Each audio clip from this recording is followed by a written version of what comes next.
Mbote bandeko batali naliki ete bozali penza baike na baetando eke ya bino pona kozela magazine na biso o tobengaka likanisi linzenga.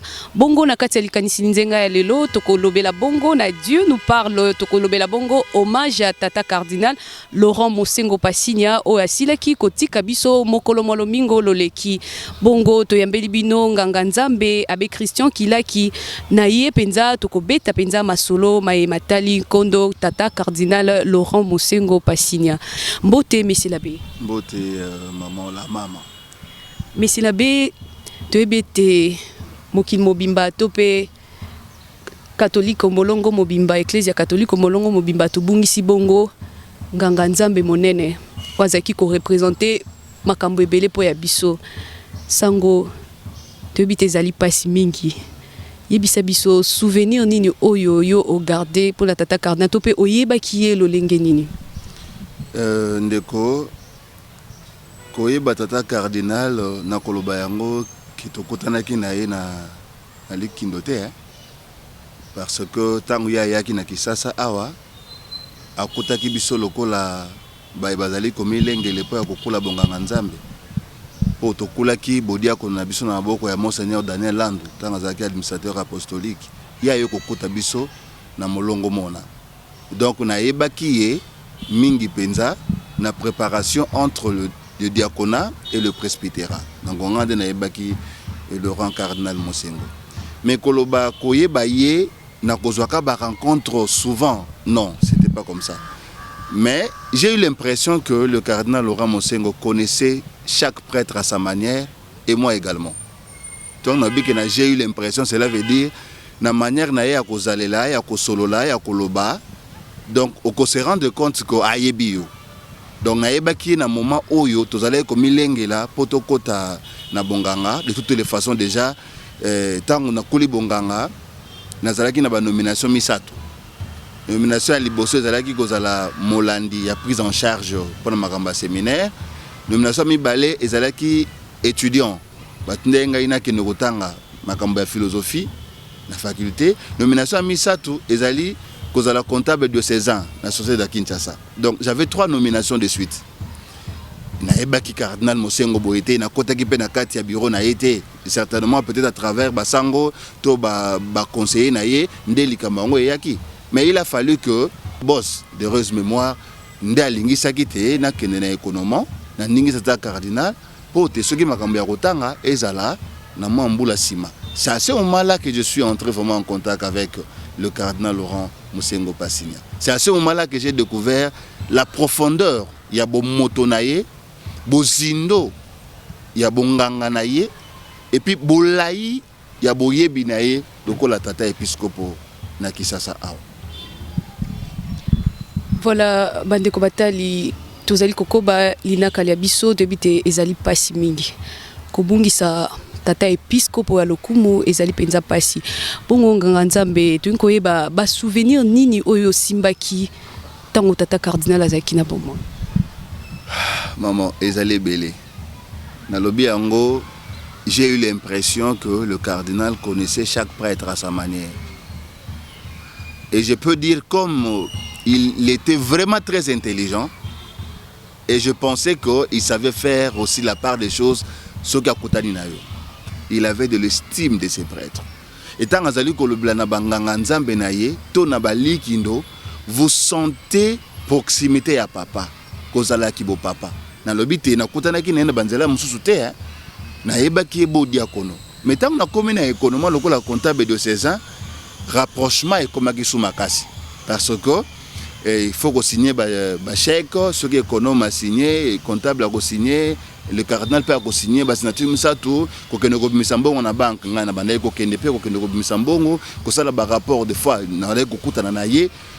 Proximité wana et ça nga na comprendre que azali vraiment tata. Et loko ya mibale na nzela ya biso ya bonganga nzambe. Moi j'ai eu comme une chance, peut-être bat mususu ba koloba yango, mais moi j'ai eu comme une chance. Au moni soki ozali na kati na stage diaconal, oza kozela kokula bonganga, bapesaka rapport. Bapesi rapport, si ma rapport nde bakobenga yo bayebisa yo, et c'est effectivement l'évêque à l'entretien avec l'ordinant pour ayebisa makambo yango. Mais moi ce n'était pas le cas. Nazalaki na économie, tout allait coller vers 8 heures. Téléphone n'a est sonné. Pour la première fois que je voyais le téléphone du cardinal Laurent, j'étais paniqué parce que nazalaki na numéro de téléphone na ye, mais je ne m'imaginais pas que le téléphone est sonné et qu'il a qui, papa, ah oui, c'est le cardinal Laurent. J'ai besoin de toi à 10 heures. Donc quand Zaki na table, avec boss Zalaki wana beriko, basang musu Zalaki pene wana. Oui mais c'est le cardinal. On a besoin d'angana à 10 heures. Bango kutu bakanisa makambo ya économie. Babani ko bongisa bebo sande bisanga zwa document oyo, il fallait que tu signer moi chèque moko boye, kende soka tunu ba question, tout n'est pas oyo, pour donner moi précision. Donc moi je pensais que il m'avait appelé en tant que comptable diocésain. Na bongisi ba dossier na kena yango. Mais maman, tant na komi pa na ye, c'est lui qui me reçoit na porte. Ah oye kota ngai pe na koti abisi nga fanda te na fandi to bani ko sola makamu mususu boni musala eza malamu musala eza malamu tout ça est-ce que ben inquiétude des alliés ate moi mike kaka na lobi c'est par rapport bon na bengi opona makambo na te na bengi opona makambo mususu na bangaki na mi lobi pour la première fois que je parle comme ça avec le cardinal et puis bon on retourne ngai na bengi opona makambo na te ngai bo so eza makambo musala te so makambo ni mususu. J'ai eu peur pour la première des réactions. À tout ninga, oza ko banga te. Ah oui, li kama shishima te. Toza ko sola kaka lokwa tata na mwana. Effectivement, tanga lobi ndengona a apesenga. Et Sima a commis ce qu'on faire naviguer sur la théologie des ministères. Maram Toyo na séminaire. Il est vraiment intelligent. Et je pourrais dire, il était vraiment intelligent. Parce que à faire sillonner na ndenge nyo stoyo ko la ki na séminaire. Abandi na komo nanga. Pour expliquer comment on a équilaki et utaki wapi eza dérivé à nini linko loba nini ayi ko na comment on a Christian a kumbelinga ngo tina niveau ya latin et utaki wapi comment ki wapi to discuter na ye to lobi na ye makamba théologie ti azalaki na moi bloc note na ye tango nga nazo loba ye azo koma na bloc note toute question ko tuna ngai ba réponse na nga azo koma na bloc note.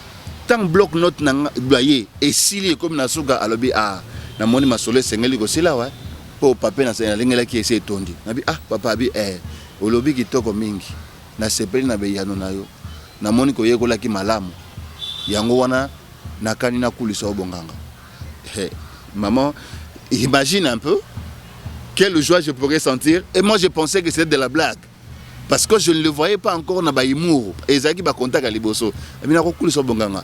Bon, le coup, la personne moi ouverture, moi sérénité pendant à la l'aise, j'ai eu quand même la possibilité de lui poser la question. Oui, papa, mais au cours ça nga bonganga ka boye rapport na nga pe ko na yo katate, ba yebisinga te lo ba lobini na rapport nga bi rapport ani bi kasi po kula rapport fait na ko kulisa yo. Ngam na ko kulisa yo to rapport mu te ko kulisa. Na bi te papa mais avant ko kulisa po rapport ezala. Habite ya solo kende ko yebisa ba ya na yo ba kulutu na yo, ba lengela yo po na ko kulisa bonganga. Na tuni no so motona. Et bon, ce qui rapport est, ceux qui basent na posa routine de la rapport, batinde linga rapport. Comme ça na yeba. Kasi yo yebisa bango ba lengela yo po ba na kokulisa bonganga. Et si les wana yakana benisa yo. Non, na bosa nkote élément. C'est mal il y a beaucoup de souvenirs. Après à kotuna ende ngwana afani ki matalinga tuningai. Ceux qui na kulisio na sa na onidi. Oh. Ndeko. Encore une question pour moi qui semblait comme Ozaki piège. Ngana luli ko koma nganga nzambe siko muta ko kulisa nga ye wana atu na ngali susu na kulisio na sana onini ati la ngai mutambo alinga ko isa ngali susu to alinga longola susu kibonga nga alinga kabela nga c'était tata na ngana na lulaki ko koma sango soko kanisi te na ngolu ya nzambe na ko koma sango kulisa nga te tata biloko muso etikali na sima yo muto pesa ka musala ko pesa ngo apesi ngali susu yano ozama yele penza na sepeli yakana benisa yo abenisi ngai na bimi wana souvenir encore yako remarquer que il est capable de te demander comme qui dirait je veux que tu aies un sacerdoce heureux je veux que tu sois un prêtre heureux dis-moi qu'est-ce que je peux te faire qu'est-ce que je peux faire de toi pour que tu sois heureux. C'est comme ça que j'ai compris la chose. J'ai dit mais non, j'ai désiré devenir prêtre. Pour le reste, ils ont raté, ils ont zambé na yemoko.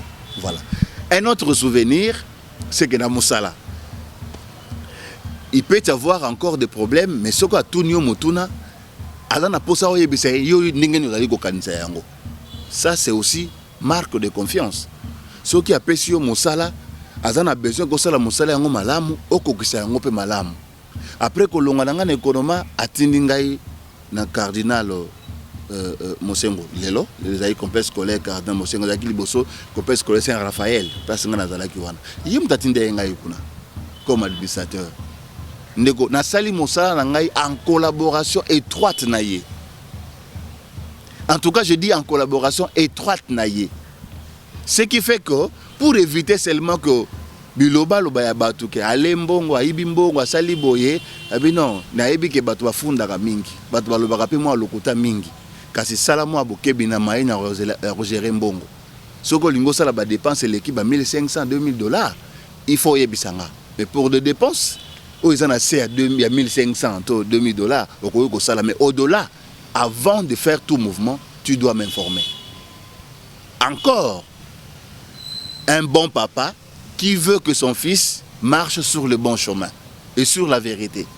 Élément en est sungakanga parce que chaque mouvement, le rang cardinal avait une correspondance. Chaque réalité, le rang cardinal avait une correspondance. À telle enseigne que nous avons j'étais très à l'aise dans mon service. Effectivement, les gens parlent toujours. Et comme les gens aiment parler, on parlait, hein? On parlait, on a parlé, même sur nous. Mais lui ne voyait pas les choses de la même manière parce qu'il était au quotidien de ce que nous faisions. Et c'est ce qui était encore une marque de confiance par rapport à Naye. Et donc, je peux terminer en disant, pour moi, Ebele a un souvenir parce que c'est un père attentionné, c'est un père affectueux, c'est un père compréhensif, c'est un père qui savait écouter. A nommé Ngai comme responsable de la prise en charge, peut-être Baninga Moussouba Ebi Makambo Yangote. Contenu Zalakate, tu as la marque à confiance. Natuni et papa, mais au Pessinga Moussala, vous êtes la responsable de la prise en charge, ce qu'on a rebandé la wapi. Au Pessinga Te Moussani, n'a Rosala, et vous avez la pendengini. A Pessinga, au Kanisini, Keneko Kanisa, comme ça au Pessanga Mayele, comme ça tu as la tu as la sous-marque à confiance. C'est lui qui pourvoit dans le service ecclésiastique. À côté peut couper ça dans directive. Il y a que non, salabo. Mais que ton père spirituel, que le pasteur te dise, propose au moins ce que tu penses faire pour le bien de ton service, pour le bien de l'église de Dieu. Je vous assure, ça m'a mis en confiance. Et ça m'a mis aussi le fait de réfléchir sur le bien de l'église. Parce que Zalaki Moussala Pessenga pour nourrir Ngamokote, collègue Salibota Nangate, pour na essengo ya ecclésia. Et je suis rentré, j'ai posé la question aux aînés, comment est-ce que je pourrais organiser service à prise en charge? Qu'est-ce qu'on pourrait demander comme élément pour renflouer un peu l'autosuffisance à l'Ikambouana? Tant qu'on a sali ango, na remettre yé, si ma yakotanga a modifié ango, a tinango pas chancelier peut admission au la décret. Je me suis senti considéré parce que papa a donné un travail. Il veut que son fils aussi y mette son intelligence, ses connaissances, son bon cœur pour aller. Et enfin, je pourrais dire, c'est le cœur d'un prêtre. Laurent Mosengo, pour moi, m'a transmis le sens d'un cœur de prêtre. Kosala mutuma bete, sala bobele mutuma lam. Au-delà de ma finga, au-delà de Bilobela, au-delà de Nyosowana, Yosala Kakamalam. Et c'est ce que j'ai compris de lui. Parce qu'à chaque fois qu'il y avait des difficultés, des problèmes, ceux qui ont Abia, Kolanda Yangote, ceux qui ont Salaki Yangote, Kolanda Yangote, ceux qui ont Salaki Likamunayote, Kolanda Yangote, mais Yotikala Kakanamalam, Yosala Kakamalam. Et c'est comme cela que, comme prêtre aussi, par la grâce de Dieu, avec la volonté de Dieu, j'essaye aussi de vouloir faire toujours le bien. Même à toute personne, quoi. Mais je dis, mais j'ai trouvé un père dans la foi qui m'a montré aussi qu'il faut toujours à tout prix faire le bien. Et voilà pourquoi j'ai compris que son engagement n'était que pour le bien. Voilà, Bandeko Batali, Naliki était Tozali Penza Kolanda, Nabokebi Penza, Tata Cardinal, Oyo, Azalaki Poyanganzambe Wabiso. Bongo Sango, qu'est-ce que représentait le cardinal Ambongo pour la Ecclesia Mobimba? Cardinal Laurent Mosengo pour la Ecclesia Mobimba, topé pour la Mboka Yabiso Congo. Maman, Non, le cardinal Laurent Mosengo Passigna, c'était un grand pasteur. Je dis bien un grand pasteur. Quand papa n'a pas il fallait après la prémisse, n'a qui ne peut pas la prémisse. Pas na biso na bandu. Na senga cardinal permission à autoriser un ordre de mission. Na koma ki na diocèse ya Kenge. Et l'évêque quand il m'a reçu, il y a la parole na le prêtre du grand prêtre de Kinshasa et du Congo, Laurent Cardinal Mosengo. Au monde. Donc je me suis senti honoré hein, qu'un autre père de l'église parle. Il y a mis balé na Kendaki Canada, nazaki na vacances na Canada. Mukolomo tout ça qui messe, na salé messe il y a 10 heures. Après il fallait que nous pèse quand même avec na bango mbote na sango ya mbayenga yekuna. Etant na zokota na spécificaire général Pembote na yeko pesa avec Mbote avec alobi le prêtre de Kinshasa avec le grand cardinal de l'Afrique. Imagine-toi un peu comment tu peux te sentir un prêtre de Kinshasa mais du grand cardinal de l'Afrique. Et donc cela veut dire molongo mobimba bayebaki nani azalaki Laurent Cardinal Mosengo. Donc on parlait de lui. Et je même dit dans mes correspondances, et même dans WhatsApp, j'ai dit, on te parle et on parlera de toi, papa. Et donc sur le plan mondial, il y a Ecclesia, il y a intervention. Je crois que même dans Rome, Siga Atanga, Moutamaele, Azalaki, exégète à Yambo, en Afrique. Donc c'est une marque de considération pour un Africain pour la première fois qu'il soit docteur. Et non mais donc déjà du point de vue ecclésial, c'est un grand homme, c'est un grand pasteur, c'est un grand monsieur avec un M majuscule.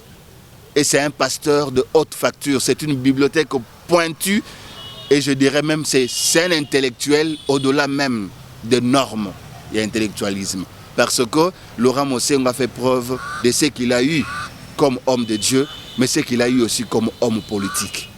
Ce qui peut être parce que par rapport à son engagement politique. Beaucoup de gens nous critiquent en disant beaucoup de travail politique pour Nanine.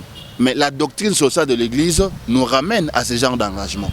Au milieu du village. Mais oui, l'Église est au milieu du village, d'accord. Mais l'Église doit enseigner des valeurs. Et l'Église n'enseigne pas n'importe quoi. Un prêtre bien éduqué, qui a bien étudié, ne parle pas sans soubassement, ne parle pas pour parler. Et dis-toi ma soeur, ce qui est au moni épiscope à lobby, lobby, en ce qui concerne la matière politique, il a un soubassement, il a une autorisation. L'autorisation, c'est la vérité qu'a prôné le Christ lui-même. L'autorisation, ce sont les documents de l'Église qui nous donnent la possibilité de vouloir dire. J'ai parlé de la doctrine sociale de l'Église. Les valeurs que prône la doctrine sociale de l'Église ne peuvent pas ne pas me demander de porter une critique sur la vie politique. Et c'est ce que Laurent Mosengo a fait. Je le dis, il m'a inspiré le désir de toujours faire le bien. Et il était tenté de vouloir toujours faire le bien. Pour son peuple congolais, il fallait un pasteur comme ça. Pour le moment de tumultude, il a fallu avoir un type comme ça, comme Laurent Mosengo. Parce que son engagement certifiait une présence de quiétude, de paix, d'amour. Regarde, depuis qu'on a annoncé sa mort, ce ne sont pas seulement les chrétiens catholiques qui regrettent. Même les non-catholiques même. J'ai été animé une retraite avec les finalistes de Motema Mpiko. Il y a une des filles qui me disait, il fait partie de ma vie. Parce qu'il m'a donné de l'espoir par son engagement politique et par son engagement en tant que père de l'Église. Donc, il est aussi notre papa. Nous avons aussi perdu notre papa. Aussi un papa plus cher que lui. Donc cela veut dire, à l'équipe à frontières, il a dépassé les frontières pour être considéré comme icône de l'Église du Congo et quelqu'un qu'on doit beaucoup d'estime, ma soeur. Pour ces grands hommes de l'Église, pour ces grands hommes de l'État, il a été un homme d'État. du fait qu'il a assumé des hautes fonctions dans la structure de l'État. Donc, on ne peut pas ne pas parler qu'il était un homme d'État. Donc, voilà quoi. Beaucoup de choses qui me passent en tête. Son engagement, sa façon de parler, il avait de la plume, il avait de l'éloquence. Et puis, il savait bercer et il savait animer quand même les gens. Kéa Loba, non. Sans papier ou avec papier, c'est de l'éloquence. Et ce qu'il disait, c'était des choses remplies de profondeur. Pas avec légèreté, mais avec profondeur. De toutes les façons, il savait placer chaque mot à sa place. Et chaque mot, sur la phrase, aux hommes kilo na kilo. Donc, azolo bayango pas zo machete. Imagine-toi. Non. Pour le cardinal Laurent, c'était vraiment un pasteur. Et c'est le modèle de pasteur. Donc, nous avons perdu quelqu'un de bon, quelqu'un de vrai et quelqu'un de beau, quoi. Voilà. Voilà, Bandeko Batali, Zali Bongo, Lina Kanabiso, Dieu nous parle, Lelo, Tokolobela Bongo, hommage à Tata Cardinal Laurent Mosengo, Asila Kikoti Kabiso Mokolomo Lomingo, Tolandi Penzana Bokebi, Lolengeni ni Nganga Nzambe, alobeli vraiment o ezalaki bongo Laurent Mosengo. Te bate engumba mokonzi Kinshasa, to pe bamboka bisusu to perdre bongo icône penza o yazalaki moto monene po ya ecclesia ya biso Nganga Nzambe maloba ya suka. Pona kokabwana nayo ezali baloba ya suba kasi makamna lobby eza muke par rapport à Tata Cardinal nayebi te ezali ngonga et occupation pesa pas moi mingi mais je souligne que Laurent Cardinal Mosengo c'était un homme de Dieu, un homme d'église, un homme d'État. Son engagement ezali kaka pona ko soutenir son peuple, le faible. En tant que prêtre, il nous a fait confiance. Il nous a vraiment fait confiance. À chaque fois qu'il portait conseil, pour nous les jeunes prêtres, il disait « Je veux une génération d'excellence, une génération qui doit changer des choses. » Effectivement, nous entendions cela, et qu'il a fait confiance aux jeunes. Mais quels jeunes? Et pourquoi il devait faire confiance à la jeunesse? C'est parce que la jeunesse, c'est effectivement l'avenir de demain. Il savait donner de l'estime à son prêtre et à son clergé. Et il savait respecter son clergé. Laurent Mosengo savait écouter. Comme un bon père, il écoutait. À Taba Lobby, il finira par te poser la question. Et il finira par te comprendre aussi. Même dans ce qui ne va pas, à Jésus, qui ne kozonga le sous-sauté. Parce que c'était un papa confiant par rapport à Bananaï. Laurent Cardinal Mosengo, azalaki moto à confiance et moto à discrétion. En tout cas, tout ce qu'il disait, par exemple par rapport à son prêtre, moi particulièrement, je ne pourrais pas l'entendre à côté. Donc Makambo lobi na yo esuika nganaye. Et j'ai compris que c'était un homme discret. Au fait, c'est son engagement qui le rendait public, mais lui-même était un homme discret. Il faisait le bien dans la discrétion. Il réalisait le bien dans la discrétion. Et ce sont des éléments comme ça qui me poussent encore à comprendre que le bien n'écrit pas. Le bien se réalise. Et si on a la possibilité de faire le bien, il faut le faire. C'était un homme de bien. Il a soutenu notre sacerdoce. Il nous a fait confiance. Il nous a donné des responsabilités. Et moi, je souhaite que moi, personnellement, je ne l'ai pas déçu. Si les autres pouvaient encore dire, ils le diraient. Mais en tant qu'un prêtre, en tant que pécheur aussi, perfection. Moi, les bunga paysali. Mais je crois que par rapport aux offices que lui m'a confiés, je l'ai honoré. Je suppose, je crois. Parce que j'étais comme quelqu'un qui obéissait à tout ce qu'il me demandait et je mettais aussi un peu de mon cœur dans tout ce qu'il me disait de réaliser. Je l'ai fait avec liberté. Je crois que Bassango te travaille na bango, pas d'influence, mais avec liberté. Parce que la personne qui était en face de moi aimait que tu sois libre, que tu t'exprimes librement et que tu te fasses comprendre aussi librement. Na roloba na molongo mobimba, to bossa na papa Laurent Cardinal na losambo na bisote. Il a marqué notre génération, il a marqué notre pays, il a marqué notre église, il a marqué les personnes, il a aidé aussi beaucoup de gens. Le Nganga Nzambe, le épiscopo, il a aidé beaucoup de gens. Et aujourd'hui, beaucoup de gens parlent de lui. Moussousou appelle ça qui est bourse, Moussousou Asunga qui est natel, Moussousou appelle ça qui est conseil, Moussousou ça qui est boyer. C'est ce qu'un prêtre peut faire. Et c'est ce qu'un pasteur peut faire. To sambela pona ye, nzambe ayamba ye, afongolela ye lola, apesa ye esika ya kimia, azala molobeli po abiso. Asambela po ecclesia ya Kisasa, ya Congo, ya Afrika, ya molongo mobimba, asambela po ekolo Congo. Il est mort avec l'espérance de voir un Congo renouvelé, de voir des dirigeants ayant un cœur pour regarder la population qui souffre. Il a parlé de la vérité parce qu'in fide veritatis, la foi en la vérité était vraiment la leitmotiv de Laurent Cardinal. Il savait s'aimer la foi et dans la vérité, il ramenait la population et même les hommes politiques à la raison. Et c'est cette vérité-là qui a fait qu'il soit grand. Tout semble la ponaye, tout semble la pon libota biologique naïe. Perdre un homme pareil, mutata iboye et que ça la capacité mingi, tout semble la pon libota biologique. Tout semble la pour ecclésie à Kisasa. Où ya bungisi tata modèle wana. Tout sengle ko za na pene pene. Nzambe to kwa ko bakeno, pesa na yona mibuwa ko kisata ba 100 et quelques. Mais Dieu a décidé tout ça la koboni, tout semble la pona. Tout semble la pour ya ba connaissance. Ba yeban sopé, ba yo ki passe pour ya liwana parce que je te dis et je te rassure peut-être ma sœur, la présence de Laurent Cardinal Mosengo à nos côtés, aux côtés même du peuple congolais, était une assurance que les choses vont marcher et les choses marcheront. En tout cas, je ne sais pas, c'est moi qui le dis. Même si Azalaki n'a pas Sousou, il y a associé à Kinshasa parce que tout ça, Laurent Cardinal, Mosengo Akei, Fridolin Mbongo Azali, Tata Mokambi Nabiso Lelo, mais je crois que les avoir tous deux là, c'est une présence de vouloir manifester la force de l'Église. Donc Laurent Cardinal Mosengo, c'est une force pour le clergé de Kinshasa, une force d'engagement politique et même religieux pour le peuple congolais. Mais que dirais-je encore, c'est un pasteur hors norme. Je répète encore, c'est un intellectuel de haute facture. C'est un papa affectueux, amoureux de ses enfants, des pauvres, des petits. Mais c'est une bibliothèque qui se brûle.